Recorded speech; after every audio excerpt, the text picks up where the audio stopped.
Deuce and Mo, Deuce and Mo, Deuce and Mo. They tell you what they know. Deuce and Mo, Deuce and Mo, Deuce and Mo. The podcast that you know. Deuce and Mo. Deuce and Mo, Deuce and Mo, Deuce and Mo. They tell you what they know.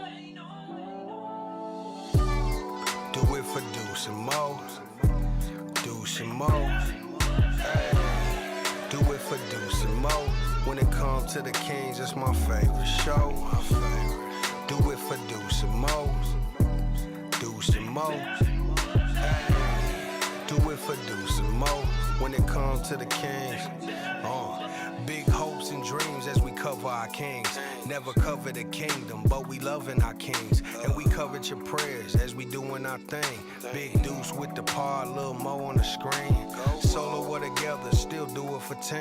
Never switch up for $1 or revenue stream. So we always got each other, balance out the beam. Deuce and Mo, and that's the end of the theme song. We are live! How's everybody doing on a Wednesday? Juice, Mason, Morgan, Reagan. Mo, what's up? I don't know why that can make me giggle every day. What? Just singing the song and coming into the show the same way every time, and What it just. about my Scott Hall? Yep, that's part of it. Hey, what's up, man? How you doing I today? was Hey, giving it Morgan. credit. Hi. I'm rooting for y'all. That's encouraging. Let's go, go, Kings. It is crazy because it is August and it feels like we're so far away from the season, but really, it's like 2 months away from like preseason. I haven't seen the preseason schedule, but I imagine if I believe Media Day is on September 27th, meaning camp opens the next day. 26th. Okay, so 27th is the start of training camp. Okay, yeah. And the preseason games would be, I don't know, 3 to October 4 days 3rd. after that. So, like, we are less than 2 months away from the preseason. And you know what? I actually like NBA preseason. Not too much of it, because I want the real thing to get going. Okay. But, like, tonight, isn't it the Hall of Fame game in football tonight? Oh, is and that like tonight? Trevor Lawrence isn't playing. Like no one's playing. It's like, why are we putting this on national TV when nobody's playing? It'll still do monster ratings because this country is insane when it comes to football. Yeah. But like NBA preseason, like you'll see some guys. You'll see some guys play. Yeah, which, again, that's only 2 months away. I'm so excited for. And it's funny because you and I were talking before the show, and we were like, you know, with some of the Kings guys, obviously, we're trying to get certain guys on and everything, whatever. But then... Wait, do you have something to tell us? Do we know if someone's coming on? No.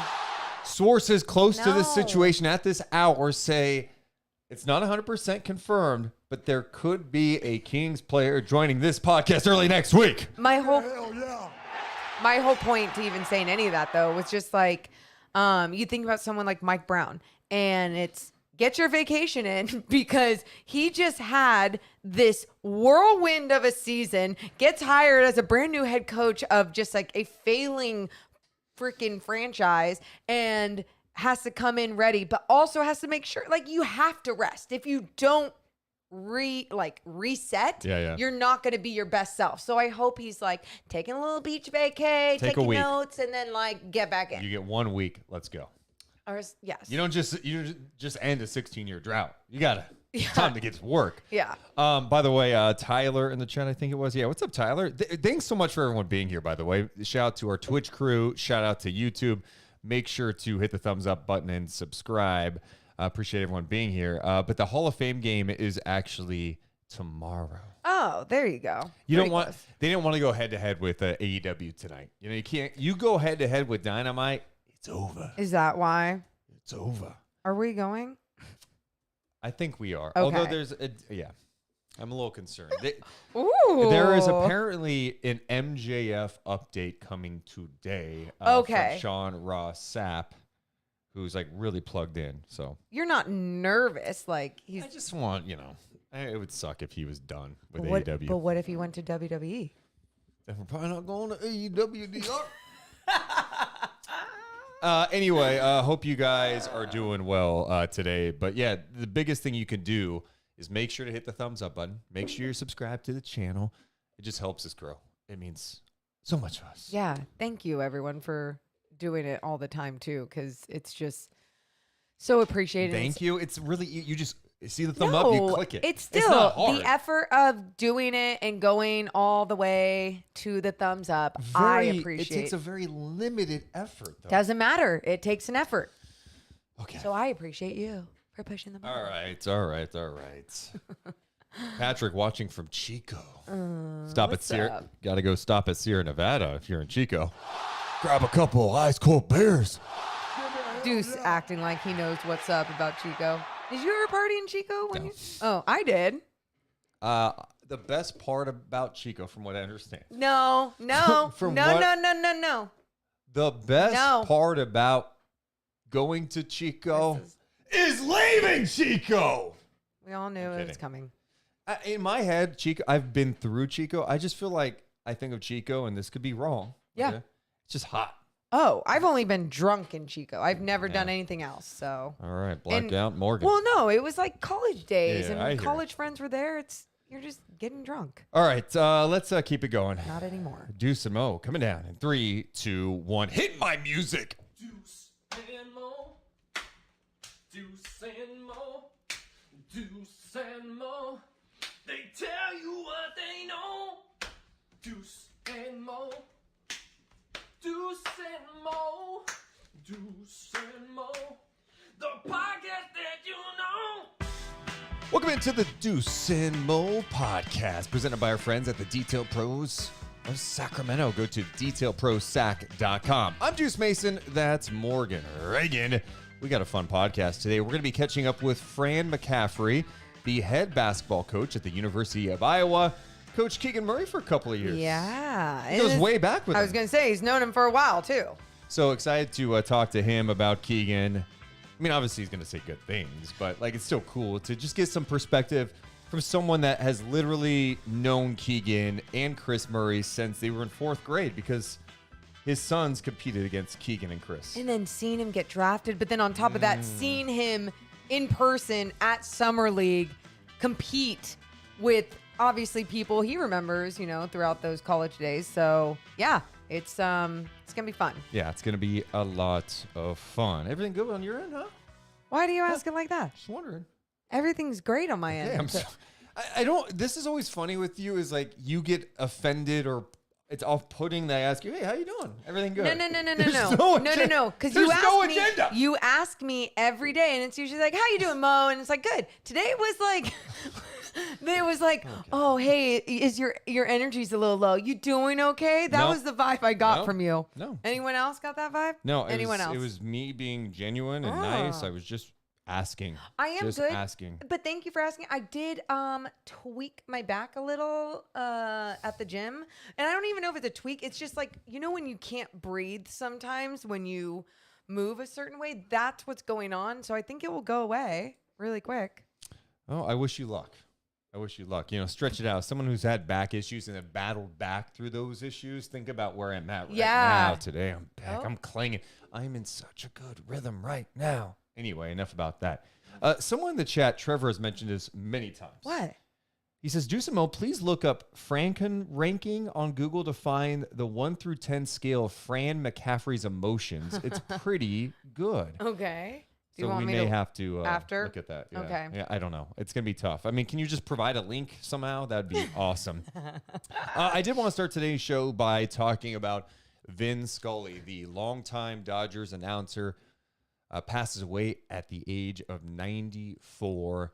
He called Dodgers games for 67 seasons, Morgan. And sharp.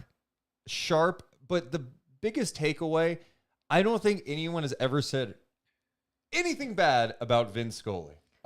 He just comes across as such a genuine guy, and I don't think you're ever going to have another Vin Scully. And I know that sounds so cliche, but when you listen to his style of how he did games, his storytelling ability, Yeah. even keeled, could call a game like it. Nobody, his research was off the charts.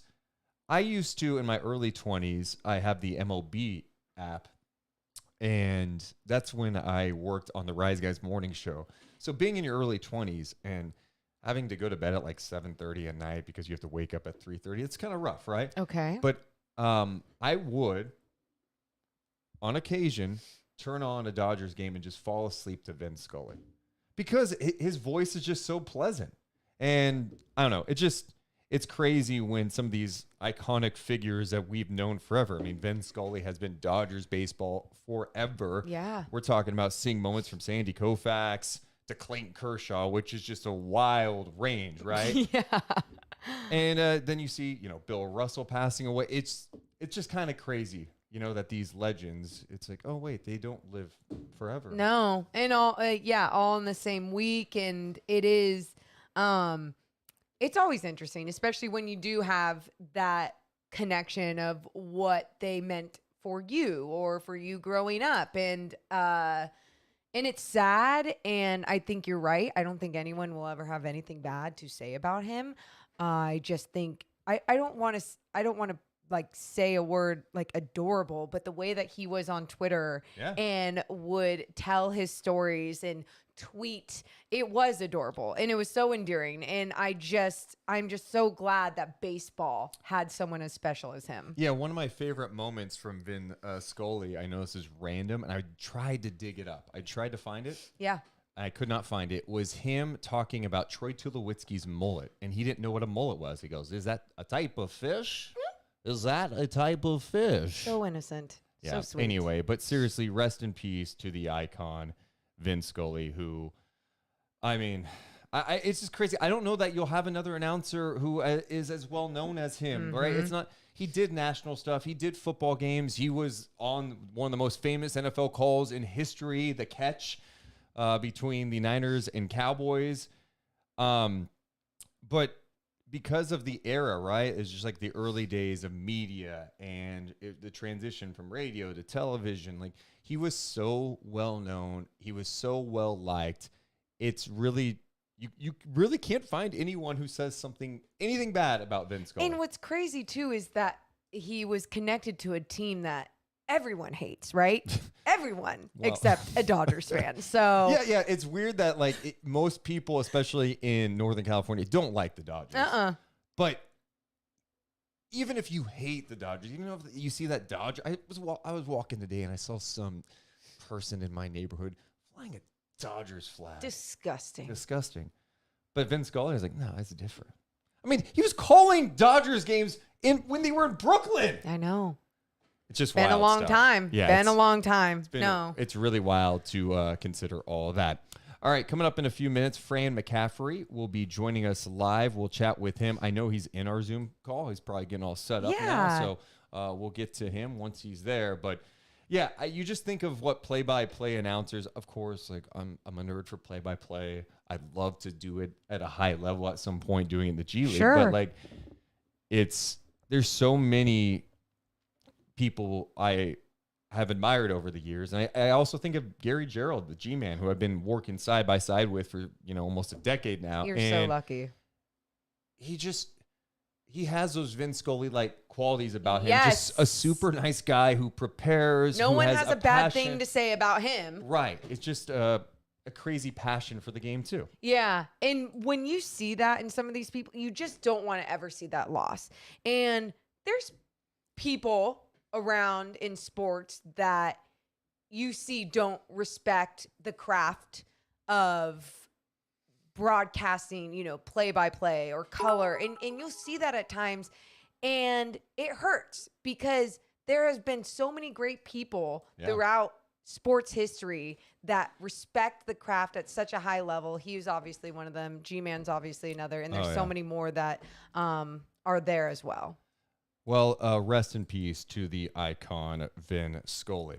All right, let's welcome in a guy we're really excited to chat with. He is the head coach at the University of Iowa, and he knows the newest king pretty well. He's coached him for a couple of years. He's the one and only Fran McCaffery. Coach, how you doing? Doing great, guys. Good to be with you. Hey, thanks so much for taking time to hang out with us today. I know we're really excited about Keegan in Sacramento. I want you to take us back to draft night, because from reading about Keegan's journey, you saw him play when he was like in 4th grade. He and Chris play because they were competing against your son. So, like, emotionally, what was draft night like for you to hear his name called number 4 overall? Well, I think, as you both know, it's the highest draft position of any Iowa player in history. So that in and of itself is pretty impressive. But, when you know somebody as well as I know Keegan and his family. I mean, I recruited Kenyon, his dad, when I was an assistant at Notre Dame going way back. So that, Kenyon came to my press conference the day I was hired. And literally his boys grew up with my boys.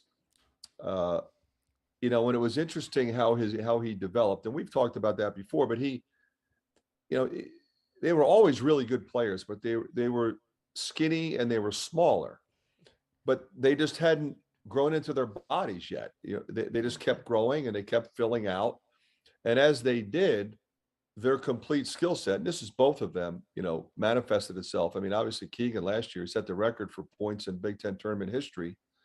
He's a first team All-American.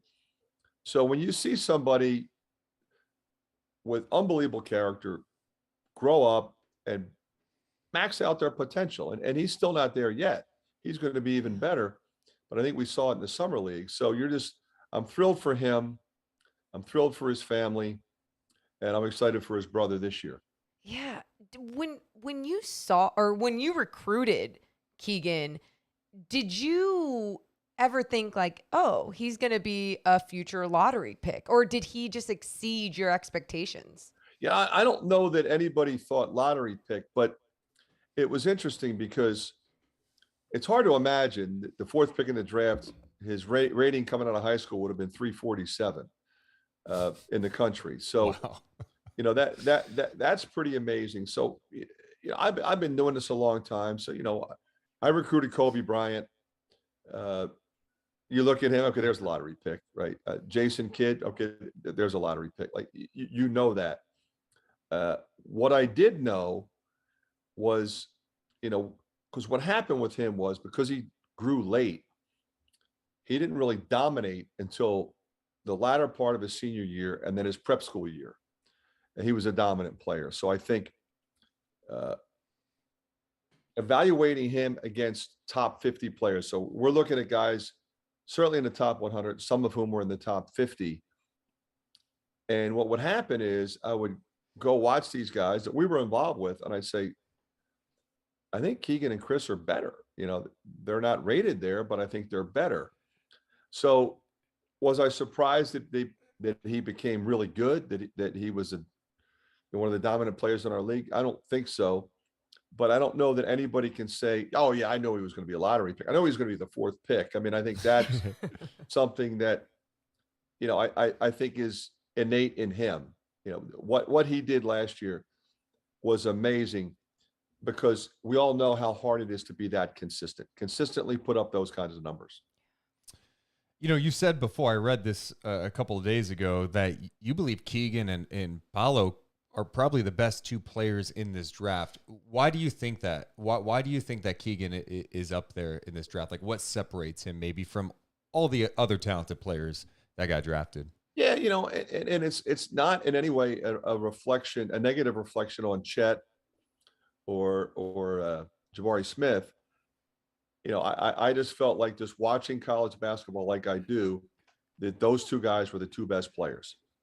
And I remember I was on NBA radio, and they were like, okay, we all know who the first three picks are. I said, why do we know that? How do we know that? Well, it seems to be pretty set. I said, well, my guy's better than two of those guys. Okay, that's for sure. I'm not sure he's not better than Banchero, but my honest evaluation is that those two guys, in terms of complete skill set, in terms of being NBA ready, are the two clear favorites in that draft. And I think we saw that this summer. I mean, what he did in the summer league, again, it goes back to consistency. Anybody can have 25. Can you come back tomorrow and get 25? Can you come back again? And can you come back again? And can you make big shots at the end of the game and then do it again? And with no fanfare. I mean, it was impressive to me, guys. I went to practice after his fifth game. They played the 3 out in California. Then he played the first 2 in Vegas. And I was sitting with a friend of mine who was an NBA assistant. He said, they're going to shut him down. He's too valuable. They don't want anything to happen to him. So, which they did for his last game, as we know. But I had lunch with him. I said, are they going to shut you down? He said, no, I plan on playing all the games. Wow. And what was surprising, so they played back to back. Then they had practice the next day. Then he played Chet the next day. They had a hard hour and a half practice on the off day. I mean, they were getting it. I was really impressed with Jordy and the job he did at practice. I had a chance to spend some time with Coach Brown, who's phenomenally impressive, as you know. And I just really liked the vibe in that gym, because in the cool thing about Vegas is the two facilities are connected, so you go back and forth. I mean, you can pay one fee and go watch 8 games. Yeah. But unbeknownst to me, and I think unbeknownst to a lot of people, you go down into the tunnel, and that's the practice gym. So that's where they were practicing. And they flat out got after it. I mean, they were not messing around. And I said, this to me is impressive, because a lot of times it's different than the perception of the NBA. Oh, those guys don't want to practice. They want off days. These guys were trying to win, and they were trying to compete. And let's face it, some of those guys are fighting for roster spots. So you would expect it to be that way. But they were pretty far into the summer. And to me, that says a lot about the organization. Yeah, even the way they fought in that Orlando game. We were there at Summer League. I know you were obviously there too in Vegas, and the way they fought in that Orlando game, Keegan had that, pump fake 3 at the end. Ultimately, it led to the sudden death, and Orlando won, but just the way that they did compete. Now, with Keegan, you've obviously got to see his game and how consistent he was throughout that time, but was there anything new that stood out to you about his game that you didn't see before? Well, I mean, if you look at his freshman year, he was really special, but it was in a different role. We had Luka Garza, we had Joe Wieskamp, we had our entire starting team back from the year before. He was a freshman; he was just trying to fit in, and of course, he made the All-Rookie team, and was projected to go in the first round last year at this time. So everybody saw it. So the big change for him from his freshman to his sophomore year was his 3-point shooting. And I was really happy to see how they utilized him in that capacity in the summer, because he's 6'8.5". He's got a 6'11.5" wingspan. He's long. He can get to the rim. He can drive, draw, and kick, but he can post up and score in the paint. He can take his man off the dribble going right or left. But I think the thing that makes him really special is he can stretch the floor and shoot 40% from 3-point range, which, as you guys know, in that league is so critical. When you watch how that league has evolved, they don't really throw the ball into the post that much. It's screen roll It's hit the roll guy, skip it to the corner, make one more, shoot a ton of threes, drive the closeout, and get high percentage shots. It's open threes and drives to the basket, or we might get fouled, or we might shoot a high percentage shot. And he is so good in all of those areas. You know, it's funny during the whole draft process, you know, there's so much information out there. And of course, there's the mock drafts, there's all the pundits, you know, and we also know there's a ton of smoke screens. But it's always interesting to hear about like evaluations. And I think one evaluation about Keegan was some felt like his ceiling was lower than some of the other players in the draft. What would you say to those people who say that Keegan Murray has a low ceiling at the NBA level? Well, I think it's short-sighted for this reason. His growth and development has been different than a lot of other guys. You know, I could take both of you recruiting with me, and we could go watch a bunch of sophomores, and some look like seniors, and you know they're going to be studs, and some look like they're in 8th grade, and you have to project them down the road. If I took you to watch Keegan when he was a sophomore in high school, you would say, I don't know, maybe Division I down the road. But he's got this little baby face, and he's skinny as can be, and he just kept grinding. So, you know, the other thing too, in conjunction with, I think the point you're trying to make is, I think there's a little bit of an age obsession in the NBA. Oh my God. Well, he's only 19, so let's take him. Okay, so Keegan's 21. All right, so we're going to worry about who's going to be better 12 years from now. You know, Keegan's going to be 35 and he's going to be 33. Let's figure out who. You know, the Sacramento Kings are in a position to win now, to get to the playoffs now, to advance in the playoffs now. Who's better suited for that cause? Keegan Murray. Yeah. I mean, I'm fairly convinced, with an incredibly talented nucleus, and he's not going to necessarily be the focal point of the offense. They have other folks that can do that. We know who they are. But he still, I think, will be a guy that averages double figures as a rookie, which is going to make it easier for the lives of Sabonis and Fox and everybody else, Harrison Barnes, anybody else on that team, because if in any way, you know, you can't leave this guy. He's going to bury a three. If you give him space, he's going to drive, and he's going to get rid of the ball. You know, the ball doesn't stick with him, and he can take it coast to coast and dunk it, or he can take it coast to coast and kick it. And those guys, I think, really translate to winning, and they also assimilate well into the locker room because everybody appreciates playing with them. Yeah, and I think another reason I think he's going to be just a great fit just with the Kings too is the fact that he doesn't need to take 800 shots to get his buckets. Like, he is super efficient, whether it is shooting or just getting to the free throw line. He makes the right play. He does, and I think efficiency is critical at any level, but I think more so in the pros. You're playing with a 24-second clock. You're playing with other stars. You know, when your opportunity comes, you know, and that's why there's a lot, you know, go get a shooter. We need a shooter. Well, there's a lot of pressure on that guy when they put him in, and all he's supposed to do is make shots. You know, so Keegan will make threes, he'll make drives. He's got a pull-up game. He's got a post-up game. He gets rid of the ball, like we said.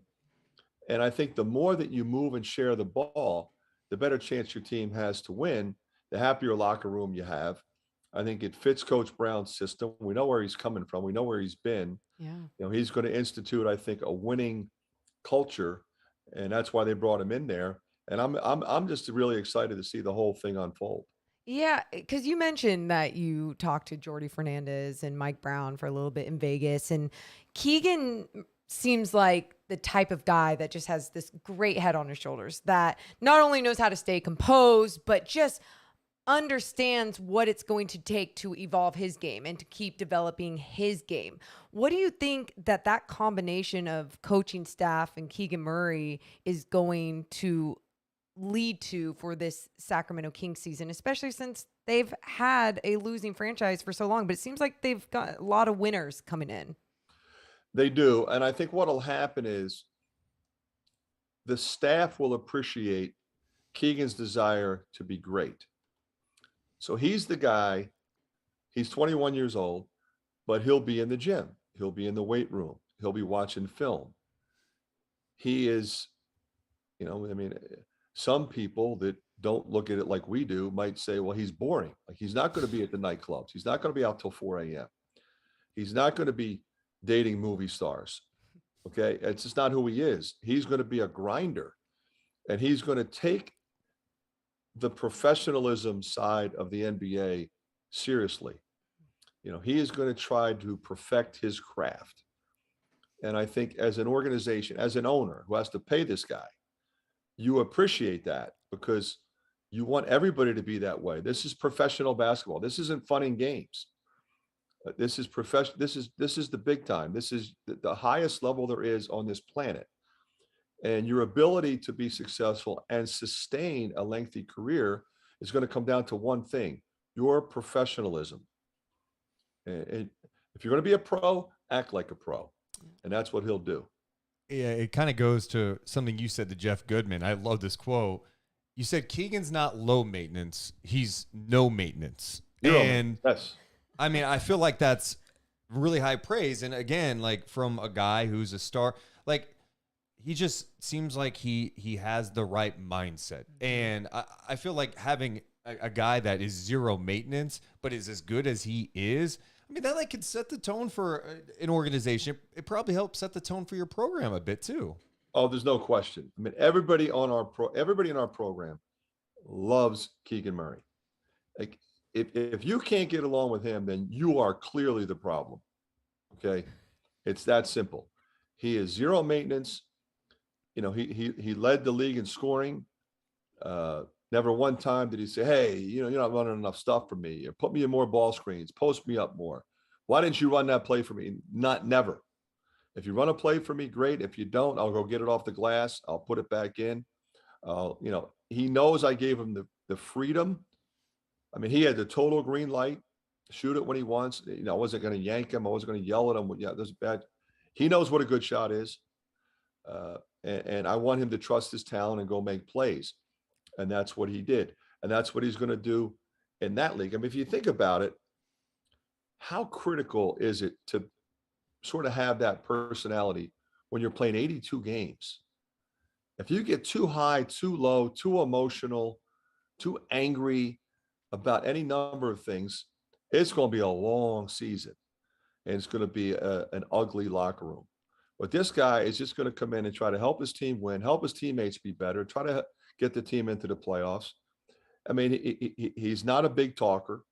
Like, I said this and we laugh. I don't know if he knows how to trash talk, but he has been trash talked. I've seen it, and it doesn't work.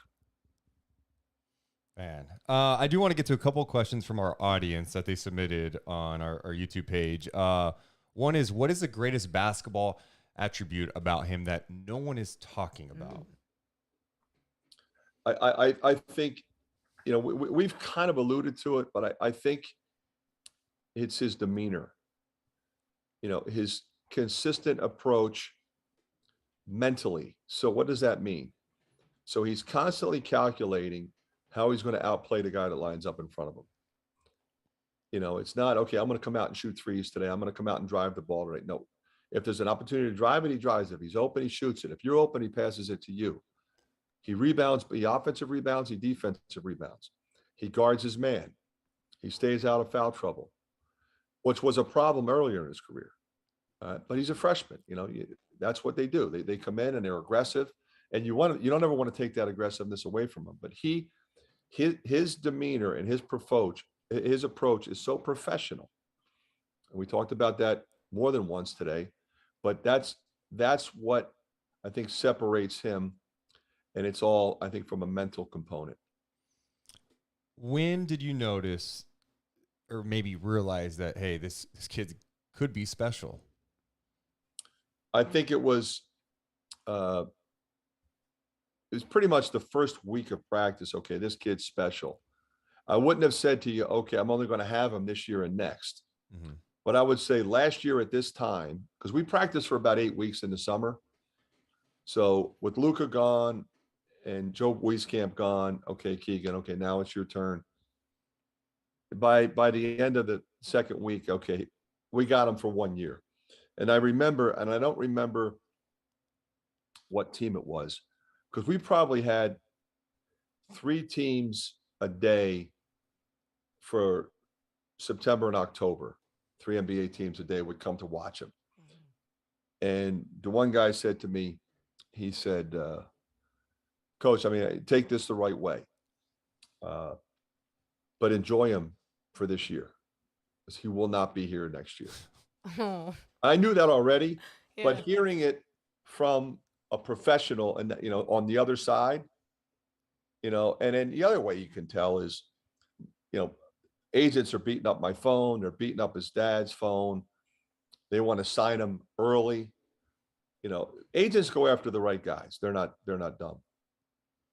Well, Coach, I can't thank you enough for taking time out of your busy Seriously. schedule to hop on and share your perspective on It's Keegan. my pleasure. And I know Kings fans are excited about him. They saw what he did in Summer League, and they're excited to watch him grow in Sacramento. So we appreciate it. Hopefully we see you in Sacramento at some point. And, Well, I hope so. You got a lot of Sacramento King fans in Iowa City. I can tell you that. So Oh, yes. look forward to seeing you guys out there. we appreciate it. That's the one and only Thanks, Coach. Fran Take care, McCaffery. guys. That was pretty cool. Pretty cool to hear his perspective. Very passionate about his guy. Yeah. And like we said, you always know that obviously someone who not only has known this player that he's coached since, you know, he was a 4th grader, but obviously became closer and closer with him in his college days and everything. But the praise that he had for him, especially even after Summer League, and seeing all the other special things that other people got to have their aha moments with Keegan Murray, is really cool, because when you're coaching someone, you know the inside and out. Like, you understand what they have to become a better player. Sometimes people or players just aren't wired that way, and you want other people to see that in your player. And I think people have finally noticed that in Keegan Murray. We got more coming up, but should mention that today's podcast presented by our friends over at East Sac Fitness. I know the chat's been buzzing today. Like, Deuce, I really like your Muhammad Ali shirt, but in addition to that, there's a few comments just about, Deuce, you're looking ripped. I didn't see any of No, those. you missed them all. Oh. They're kind of coming in earlier. But looking ripped. And how do you do it, Deuce? Well, I mean, there's a lot of factors. It's discipline, the mental approach, just physically being gifted. How about getting your ass back in the gym? You could get your ass back in the gym.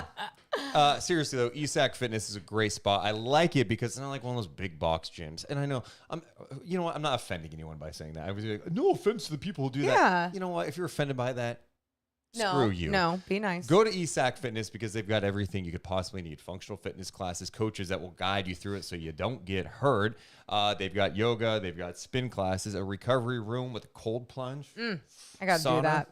It's amazing. Check their website out, esacfitness.com, or give them a call at 916-599-3181. We're also presented today by Joey Reagan over at Lion Real Estate. If you're in the market for a house, you need to hit up Joey. He can make the process easy for you, and he knows Sacramento. And he's already helped so many Deuce bags and morons buy and sell their homes. as well. Disciple, sure. Okay, whatever you want to put it. He's in the process of helping someone else right now too. You know, it's cool. People are gravitating toward Joey because he is so easy to work with. But on top of that, he's going to grind and make sure that you get what you need in a home or what you need when you're selling your home. So make sure to hit him up. Yeah, jreagan.golion.com. That's jreagan.golion.com. You could also call or text him 916-412-4592. That's 916-412-4592. We appreciate everyone's support of the Deuce and Mo podcast. All right, let's get to some of the comments. If you're here, make sure to hit the thumbs up button. Oh, yes. Make please sure do to that. subscribe. The effort into that. Thank you. That would be huge. We need to get that over 100. Let's get some perspective from the chat. Will Z saying, trying really hard not to get overhyped, and it is not going well. I'm all in on the Keegan hype train. I think what hypes me the most is just the personality or the type of person that he is, the character, whatever, that he is bringing to this team, right? And how this culture needs to change in Sacramento. And there's guys that are here in Sacramento that seem like they want to change that. In the past, there's been guys holding that back, and it's just nice that that's what you even have in a rookie this season. Senior and foremost is great interview. Back-to-back awesome guests. Hell yeah. Thank you. Too kind. Yeah, we got a lot of good feedback about the Trista Crick interview, about her journey. Yeah. No, that was really cool too. Just because, and it was cool. She was tweeting today, just talking about how she's never really shared her journey like that. And, I mean, everyone should be able to talk about their journey, especially when they grind as hard as someone like her to get where she's at. So, Morgan, I'm throwing you a complete curveball. okay. I didn't tell you we were going to talk I about don't care. this, but I'm conflicted about a story I read in the Sacramento Bee today. On one hand, it's super interesting, and it's stuff I kind of knew, but it's always it's good to refresh your memory every once in a while. Okay. And I'm curious to get the chat's perspective on this. Okay. Maybe Deuce is being a little sensitive, but as we know, the legend Bill Russell passed away over the weekend. Yeah. What an icon he was. 11 championships. What he did off the floor Exactly. for social justice. Such an important figure to the game of basketball. But the Bee wrote a story today. About what? Headline, Bill Russell's worst NBA moments came during his short stint with the Kings. It's by Joe Davidson. Love Joe Davidson. Great guy. He's worked at the Bee for a long time. Love Joe. And it kind of detailed how terribly Bill Russell's time was in Sacramento. Joe. Can I just ask a question? And Yeah, what? And look, if you want to say I'm being too sensitive about this, but I'm going a little too soon. Like, we know what happened. Is this the time to dig into the Bill Russell? Oh, at one point, they highlight some of the tough times, right? He had to actually inform Ricky Berry's parents about Ricky Berry's suicide. Oh, God. Which, think about some of those impactful. Tough. I mean, super tough. But they also included a piece from Ari Graswich, who used to be a columnist with the Bee for a long, long time, and wrote, down on his luck, running out of money and irrelevant in a changing NBA, but timing is everything. He conned Joe Axelson and Greg Lukenbill into recycling him. He quickly realized the job was a massive mountain to climb, a task that would take a ton of effort and probably never pay off, so he checked out. Look. How does this conclude? Just how does this conclude, Joe? What are you doing to my guy, Bill? The last sentence? Yeah. We called Russ the ultimate game changer for what he did in Boston and for basketball, but it never happened here. What a shame. Joe! Okay. And I know it's telling a story of someone's experience, but I got to be honest, I don't think I needed to read that today. No. I don't think 3 days after this icon passed away, who did so much on the floor, I'm more than aware of his Sacramento experience was not good, but the guy just passed away. We're like, hey, man, he needed money, and he took this job, and, oh, man, he would fall asleep at practice, and Jerry Reynolds and Willis Reed would be coaching practice, and, oh, there was one time where the players tuned him out, and he was frustrated. When I die, I don't want the bad shit to come out until, at least give me 3 weeks, right? Yeah, it's just and I understand you're trying to make the connection between Bill Russell and Sacramento. It's a story. I'm more questioning the timing of presenting this. I think right now it should be the celebration of Bill Russell, agree. not I agree. hey, I know he was awesome, but remember Sacramento that year and a half where it was a complete nightmare? Yeah, I would rather not go into detail everything that was so bad after he died, because if anything, I would like him to have his rebuttal while he's alive to be like, well, actually, this happened like this. And actually, that did happen, but it's because I was pushing back here or whatever. We're only hearing one side of the story, but a story that the vibe of the story is kind of well known of what his time was here in Sacramento. But to me, because he did just pass, it just doesn't matter. Yeah. Because what he truly means to basketball is just incredible. I mean, even to me, as someone who didn't obviously watch him play live and the impact he made. Like, I always would tell people he was one of my favorite players. And because of everything he accomplished on and off the court. Yes, and people are like, you didn't watch him play? No shit, I didn't watch him play. But that wasn't the point. And it was like the stories I did read about him, the stories I read about him and Red Auerbach together, him as a player coach. I mean, his ability to connect with so many people.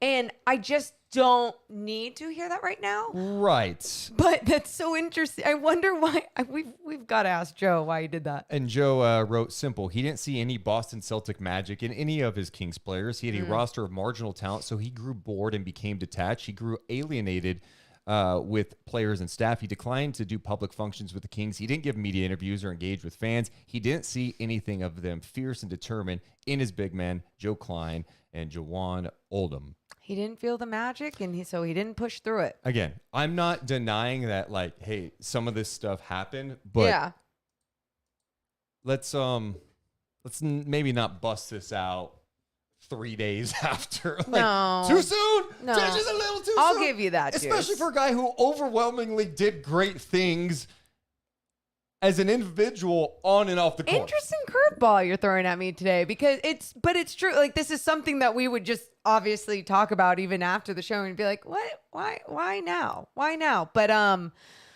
yeah, and maybe it was just to give the story to people in Sacramento to see his connection. But like, I don't know. It doesn't have to end with even that sentence. Yeah. Oh no, I don't like that. Steven says the Bee is becoming a tabloid. Someone else kicked dirt on the casket before he's even in it. Sheesh. JG, bad timing. The Bee is becoming quite awful. I didn't know this was going to turn into the Basha B thing. I'm not even but it just poor timing. Yeah, Poor timing. and I don't know, and can I say why else there could have been poor timing? Yeah. And let's be real and honest. Secret time in media world. Ooh. Bill Russell, right now, his name clicks. And it doesn't make it right. And what's so shitty is that there's so many journalists out there that are literally, their jobs are on the line with clicks. And it's not right, no matter what. And that's why people saying these certain things, I get it. I get it. I think, again, that it's not that it's an interesting story. Like, if I was reading Bill Russell's biography and I was thumbing through his entire journey from the University of San Francisco, which, by the way, think about that, winning championships there. Right. And then the fact that he lands with the Boston Celtics, what he was able to do there, player coach, broadcaster, coached Seattle, then took time off, coached the Kings. If you got to that chapter, it is a part of his life. Yeah, and there's no absolutely. denying it. Like, it is a chapter in Bill Russell's story. I'm just not sure for me if I wanted to read that story 3 days after he passed away. I think right now it's about celebrating what he accomplished, the type of person he was, the stories you hear about him laughing, the famous the cackle. Yeah, exactly. So anyway, Melts my heart. for what it's worth, we say rest in peace, Bill Russell. Yeah. What Absolutely. an icon. What an icon. It's just crazy you lose two icons, Russell and Vin Scully. Yeah.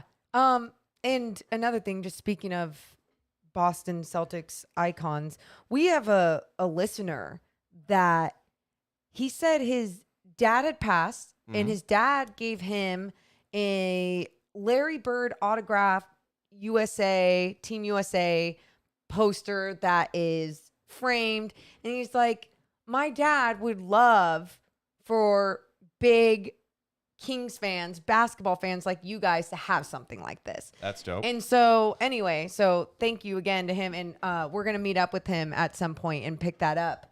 We got to figure out what we're putting on the wall. I need to just freshen up the wall for the new season. Yeah, new season, new wall. Yeah. Yeah. New season, new wall. And when I say new wall, like same stuff will be there, but it will just be rearranged. The vision board will be on there at some point. Still need to make those vision board shirts. We appreciate everyone hanging out. This will do it for the audio portion. We're going to stay on YouTube and Twitch to talk to the people because we're people talkers. People talkers. What does that even mean? You said it too. I repeated it. We love you guys, but we got to go. Have a good day. Bye. Deuce and Mo, Deuce and Mo, Deuce and Mo.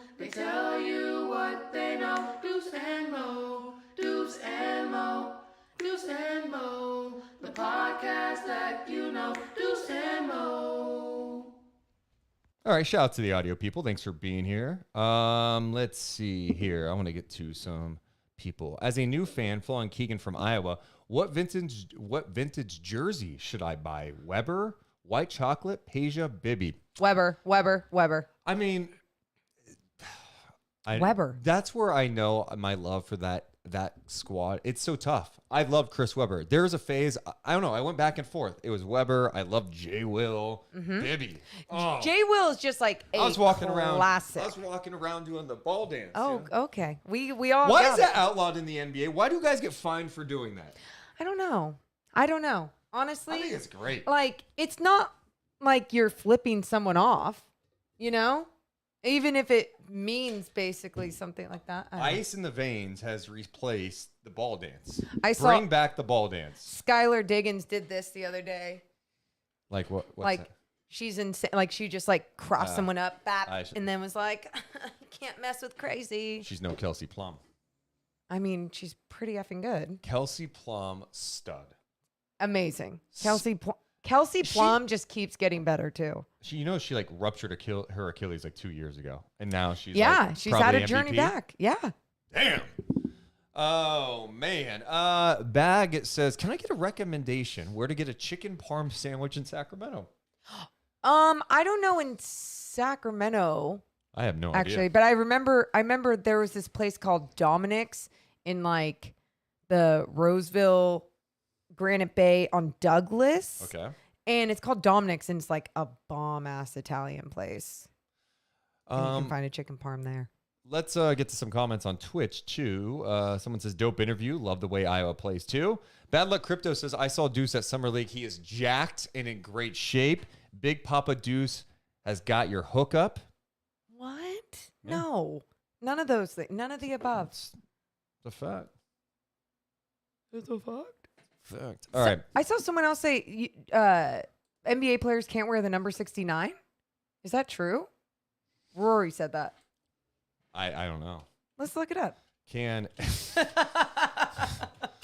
What are we doing here? Random. This is just chatting now. Can NBA players wear number 69? If they can't, that's a really stupid thing.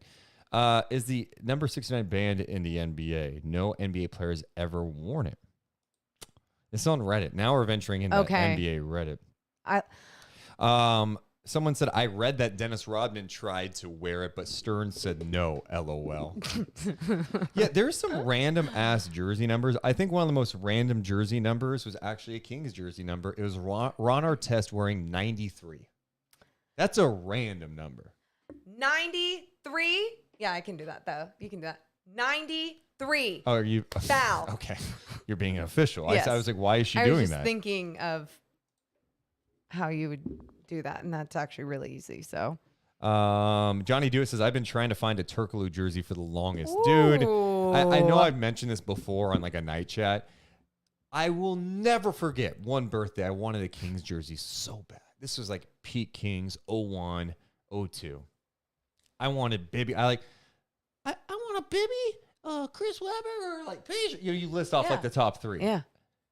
Oh my God. I unwrap it and I see the black. I'm like, oh, hell yeah, the black jersey. Uh-huh. And it was a number 5 Hito jersey. I'm sorry, as a kid, that's a letdown. That's a letdown when out of all the people you get Hito. I liked Hito. I got a hand-me-down Gerald Wallace jersey. Gerald Wallace. But I loved the number 3 because I was an AI fan and I could never get number 4 because I was like the young one on varsity, and so I couldn't get it. Has anyone ever heard Gerald Wallace talk? Yeah. Do you understand? Why? He has one of the deepest voices in history. You're so stupid. Why is that stupid? I love that you're like, we have to play it so everyone knows. Yeah. Let's see if I'm going to bring this up. Let me make sure we're good to go here. Tyler Perry's new movie, I Can Do Bad All By Myself. I guess it's not that It's a deep. good movie. It's a There cool we go. voice. What's the best thing on your iPod right now? I iPod. don't know. My daughter took my iPod, so I don't even know. She's had it for 2 months, so I can't even remember what's on it. What kind of phone do you have? I want to iPhone. get flagged. You got the new one? No, I'm sticking with the original one. I just update it every month. Yeah. And what do you think of Facebook and Twitter? I don't even do the computer like that. Just so you guys know, this interview is from September 2009. This is a great trip down memory lane. What do you think of Facebook and Twitter? Okay. You know, Twitter to me is kind of crazy because I wouldn't want nobody knowing what I'm doing every minute of the day or where I'm going. That doesn't make sense to me. Do you have the deepest voice of anyone in the NBA? I think I matched Scottie Pippen, but he retired. Yeah, so yeah. I might be. When did your voice get so deep? I don't know. Did you talk like that when you were like 6? I hope not. I hope not. You're 6? What's your favorite restaurant here in town? Morton's. Very nice. The steak? Yes. That's a very good steak. No. No. He gets the fried cauliflower. yeah. You go to Morton's. What do you get? You got the steak, right? No shit. What are we doing? Even if I was going to go to Morton's, I would probably get a steak, and I don't even eat meat. I bet you thought we were going to listen to Gerald Wallace interviews from 2009 on today's stream. What are the odds that he asked about the deep voice? I know. That's crazy. Goes into Morton, they don't even bring the menu out or anything. They already start cooking my meal because they already know what I want. Never changes. There you go. What's your favorite car on the market right now? Favorite car? You know what? On the market, I don't have a favorite car on the market. Favorite car ever? My Excursion. I love it to death. Oh. For 9 years. And when you were a kid, what was your favorite TV show? Favorite TV show as a kid. Popeye. Still is. Popeye, the old school. Hell yeah. Dude, I used to love Popeye. Dude, as a kid, I would eat canned spinach because of that. My mom would put like 8 pounds of butter and like 10 tablespoons of salt in it, but I ate it. I remember canned spinach. Yes. Very good. Yeah. Right now, it's Tyler Perry. All right, that's pretty funny. Thank you. The flashback. Great. I love that he like literally peppered him like nonstop. Boom, boom, boom. Random question list. Boom, boom. What's your favorite song on your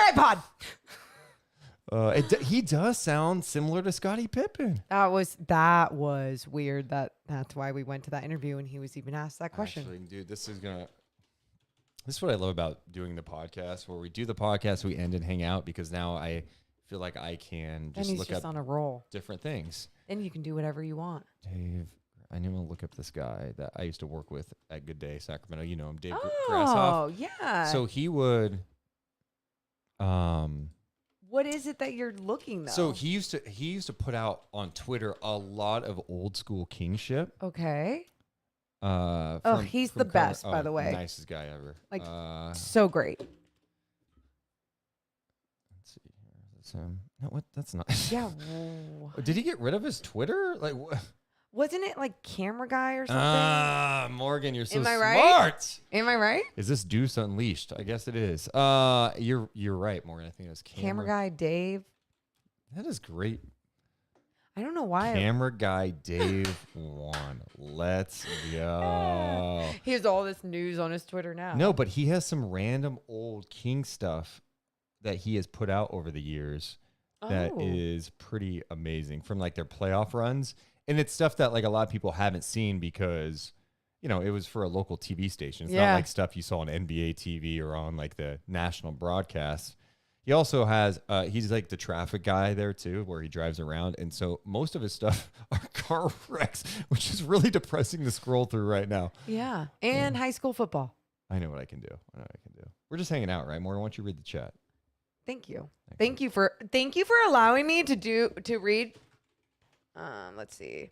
The Burtman would like us to know that Scotty has a lower voice. Well, to each their own. Okay. Here, I found one. Oh, you already did. Oh, Jerry. Here is Jerry Reynolds back in the day talking about a young Michael Jordan.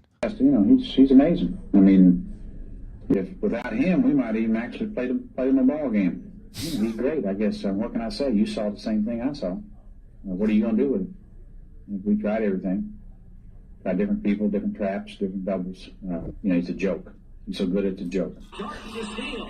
He's so good, it's a joke. I love that. A Michael Jordan scrum. Yeah, Michael Jordan scrum. I'm trying to see if there's anything else. So he has this from just shooting it back in the day? Well, it's the archive, and he's got one here with Marty McNeil, and that's cool. Are you going to show it? No, because I don't think it was a great audio. video. Yeah. Oh, Marty. But yeah, it's fun to look back at some of this stuff. Hell dude. yeah, it I'm is. trying to see if God, he's got to have more. Jerry Reynolds looks the same. That's Jerry has. If anything, he just looks like he's thinner than he used to be. Let's see. You guys want to know the account here? I will put it in the chat. Oh, his account? Yeah, I got it. Yeah, I mean, you have to dig pretty deep to find this stuff. Kings But playoffs. still, I'll give it here. I'm putting it in the chat. Boom. Imagine, Marcus says, imagine if we would have had Wallace, Tyreek Evans, and Kevin Martin on the same team. Oh, here's an old one, dude. This is a good one. Here we go. 1999, 2000. 99 2000. Stumbled across this 99 2000 season preview. Worked with Coase on this one. When Coase actually used to work on Good Day back in the day. Stops, pops, 17-footer swish. Jason at the horn. No good, and we're going to overtime. But after a round one playoff appearance, the expectations are even greater this year. We'll just stick together and try to win as many as we can. It feels great knowing that this team is expected to be successful this year. Right out below left, and the Kings have the lead. It feels great to know we're going to be on television 20 plus times. So. Side note, I think there's a chance, Morgan, I think there's a chance the Kings get a nationally televised game this year. You think there's a chance? I think there's a chance. Well, they should. It's educated. Last season, the Kings could sneak up on some teams. The reputation was still growing. This year, they are a marked target for the rest of the league, but they are up for the challenge. We have potentially a chance to be one of the teams that can be a factor, but it's got to happen out in the court. It can't happen anywhere else. Good point, Rick. Good point, Rick. The Kings needed to get more depth and address that by acquiring quality veterans. Nick Anderson and Derek and Tyrone and Bill are just terrific. I mean, it's like they just fit perfect, and I think they're very comfortable too. They feel really good about this team. And this year, they have lofty goals. You want to win every game, but it's not going to happen. But that's our goal. And then, because we're not going to win every game, hopefully we'll win most of them. He knows exactly what he's so doing. Stupid. Scott Pollard, everybody. Here's another one. And then we'll wind down, Morgan. I know you're itching to get out. I'm kidding. I'm kidding. I'm kidding. You? That's all right, here we go. So weird. What do you do when you're on the road? Well, I like to hole up in my room with a good book and lie next to the fire. They got fireplaces in the hotel rooms? No. Scott Pollard. No, I actually last night I went to dinner with some friends that live here and some friends that don't live here. And then after that, we went back to the hotel and, my friend and I went back to the hotel. He's visiting from Kansas and he's staying in the hotel. And we watched the TV and went to sleep. We cuddled with each other for a while in front of the TV, and then I let him go to his room, and I went to mine. Well, that was good that you let him go. That's good. Yeah. So it's pretty low key for you then. I mean, there's no serious partying going down. I mean, are you even allowed to do that? Interesting. We're allowed, but you're not going to say. Some of us we're out there swinging at the fences, and others of us don't do that. I'm not going to say which one I am. I'm just telling you what I did last night. That's what you did last night? Yeah. So that would be a typical night on the road for Scott Pollard? Typical night on the road, go out to dinner, go to sleep. Have some wine with dinner. This is good for the heart. A couple glasses of wine is very good for the heart. Red? Yeah. I used to drink white, but it gave me headaches. Maybe it's the histamines, as they say. All right. Thank you very much. What a weird interview. Like, that is, what an interesting thing, like trying to get something out of a player. When the Kings first arrived in Sacramento, they used to bus to Shasta College in Reading for preseason games, dude. How about that? Wow. Before the NBA Summer League exploded, the Kings participated in the Rocky Mountain one. Summer 2000 covered it for Good Day. Incline with dumbbell. So this is really working out here. This is Summer League back in the day, dude. Concentrate working on my game. I don't necessarily crack a whip, but I really bust their chops a little bit. I'll be on Now it's really time to start getting back to business. Jason is one of I used to 13 work out with him. players that took part in the Kings 3-day summer mini camp. Jason, along with second-round draft pick Ryan Robertson, play against other NBA teams in the Rocky Mountain Review. It's especially good for me, who's younger, who's going to be a rookie, to come in, to kind of get a feel for what the NBA is like, get a feel what the NBA practices are like, get a feel for Is that me like last year? Yeah, really. Shooter Peja Stojakovic is also here, and he's in pretty good shape. He hasn't stopped playing since the Kings were eliminated from the playoffs. Went back home in Greece. Wait, Peja playing in the summer league after? So I did join the national team of Yugoslavia there. We went to European Championship, then I prepared myself a little bit for this camp. Byron Scott is coaching the team, made up of selected veterans, rookies, and free agents. We're looking for some free agents and maybe a diamond in the rough here, and see if we can improve on what we did last year. The Blazers, Bulls, Rockets, and Suns are just a few of the other teams that will compete at the Rocky Mountain Review here at the Delta Center. The Kings, on the other hand, they open play against the defending NBA champion. That's where the Jazz used to play. Oh, okay. Oh, man. Wow. Yes. How cool is that? This is so cool. Yeah. Oh, my God. To the clock. 4 seconds to the clock. 4 seconds to go. Starts his move. Spins, feints, fires. Doesn't go. Kings rebound. Sacramento has taken the advantage. 3 games to 2. I can't listen to that. I Sorry. know. That hurts too much. Anyway. Is it weird that it almost makes me? It's a weird feeling that it makes me feel. What do you mean? It makes me want to almost tear up. I don't know why. Are you? I get excited. Like those moments, I get excited, but then you ultimately know what it led to, and it's just like, oh, it's crushing. Yeah, I mean, I think what it does for me is just when this team at some point in life is competitive and fun, it's gonna feel amazing. I know, and I just I think this year could be the start of that. And can I just say already, I don't give a shit if people are like, you're way too excited, even during the season when they're losing games, but things are looking better. And if people think I'm a homer just because things are looking better, I don't care. I don't care. If I see good things, growth, development, certain things, and I get excited about it and it doesn't excite you, I don't care. I'm still going to get excited about it. You cussing made me think of something. What? So I had the privilege to be on Matt George's podcast, Yeah. Locked on Kings, and the comment section was interesting. There was one comment that stood out. I'll share You're it going to to you. share it with okay. It's from RJ. Bye. Oh. I was going to watch this show, but since it's Deuce, ... Bye! I can't support the Deuce and Mo show anymore because they curse unnecessarily. Seriously, they're not all the smoke podcast. Our kids listen to them. Sad face. Their brand is not family friendly like the Locked On ones are. So bye to Deuce and Mo and bye to this episode. Oh, no. Bye, RJ. The funny thing is I didn't cuss once on Matt George's podcast. Yeah, I mean, I do think about that sometimes when it's like kids are listening, but kids listen to Simmons and Russillo and other podcasts. I don't think we're that bad. Nowadays, I'm sure most people are not watching television. They're watching Netflix. They're watching all these other things. They're listening to music with a whole bunch of different cuss words. Their friends cussing at school. Yeah. They are cussing. Everyone's cussing. And again, I don't just say things to say things. It's part of my language and how I speak to people, with friends, and it's genuinely me, and I hope you enjoy it.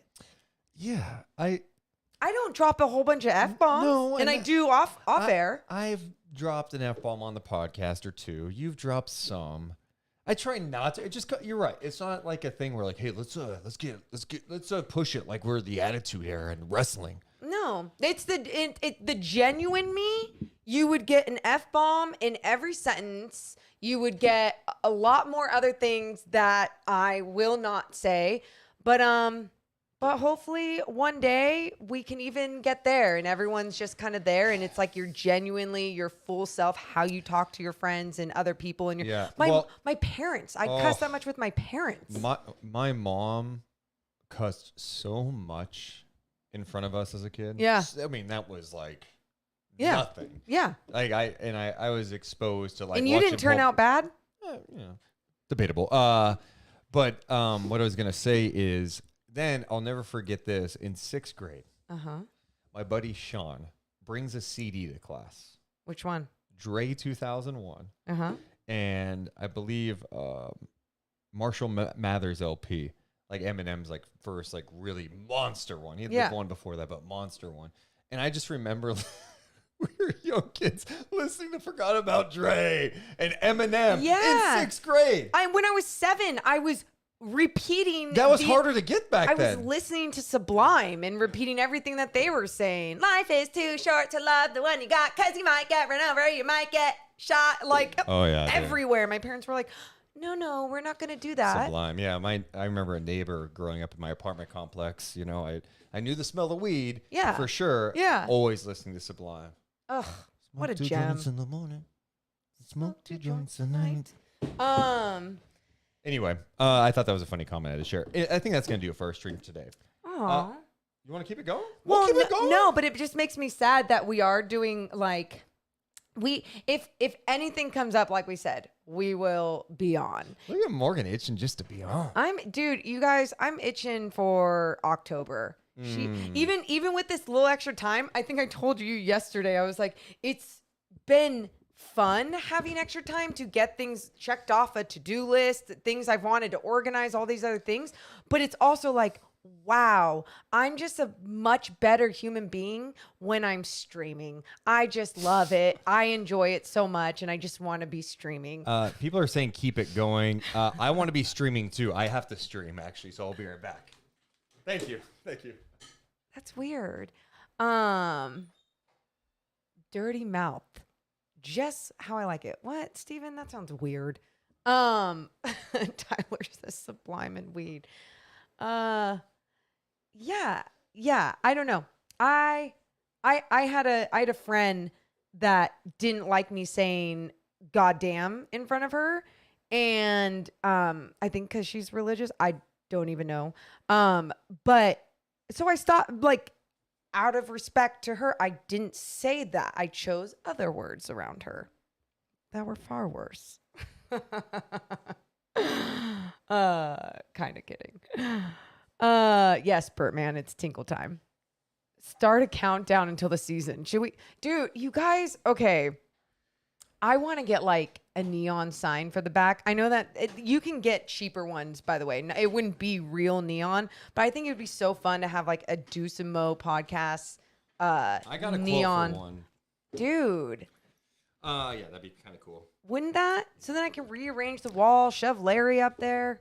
What else was I going to say? Oh, so we haven't been on Playback in a while. I've been debating off-season stuff. Yeah, I need to reach out to them to figure out if there's ways to watch old games or something. But for my wrestling fans out there, I was thinking even maybe doing it tonight, a little test run. Ooh. AEW Dynamite. Okay. It's on Wednesday. Mm-hmm. On Playback. You could do it on Playback maybe. Dude. But I don't know if like it's like me and one other person would do it. I don't know. So. Well, I mean, you can put it out there and then see how many people really want to hang out and watch wrestling with you. Yeah. Speaking of shoving people up there, where's Willard? That's a good question. Where is Willard? Someone else asked us where Willard was at Summer League. Might be with Adam Wojnarowski somewhere. I don't know.